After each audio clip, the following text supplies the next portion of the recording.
ഇന്നത്തെ ക്ലാസ്സിൽ ആരി loop chain stitch എങ്ങനെയാണ് ചെയ്യുന്നതെന്ന് നോക്കാം. നമ്മൾ കഴിഞ്ഞ ക്ലാസ്സിൽ back chain stitch or noted chain stitch എങ്ങനെയാണെന്ന് പഠിച്ചല്ലോ. ഏകദേശം അതേപോലെ തന്നെയാണ് ഇതും. സാധാരണ പോലെ നമ്മൾ ചെയിൻ സ്റ്റിച്ച് എടുത്ത് ലോക്ക് ചെയ്ത്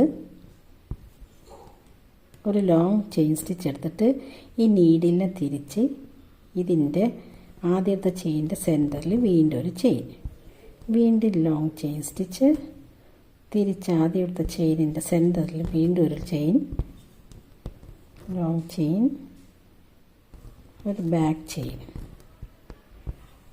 ലോങ് ചെയിൻ എടുത്ത് നീഡിൽ ബാക്കിലോട്ട് തിരിച്ച് ആദ്യത്തെ ചെയിൻ്റെ സെൻറ്ററിൽ ഒരു ചെയിൻ സ്റ്റിച്ച്.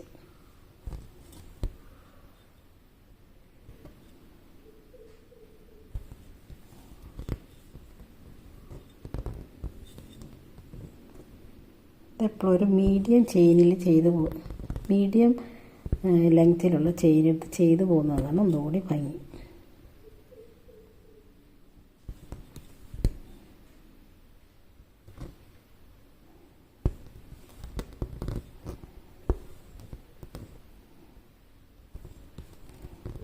ഇവിടെ നമ്മൾ ലോങ് ചെയിൻ എടുക്കാതെ ഇതിനടുത്ത് എൻഡ് നോട്ടിട്ട്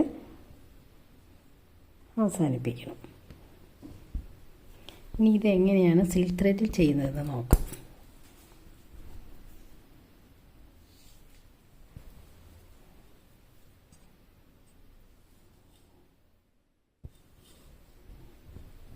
നമ്മൾ ത്രെഡ് വലിച്ച് ലോങ് സ്റ്റിച്ചിട്ട് ചെയിൻ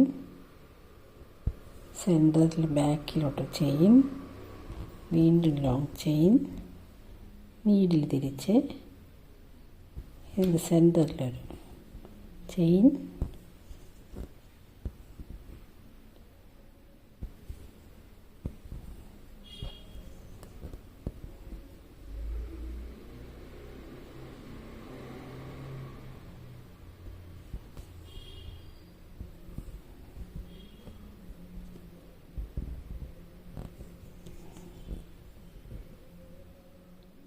വീണ്ടും സെൻറ്ററിലെടുത്ത് ഒരു ചെയിൻ.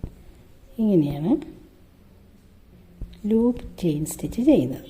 അത് നമ്മളിവിടെ എൻഡ് നോട്ടിട്ട് ഇത് ഫിനിഷ് ചെയ്യണം.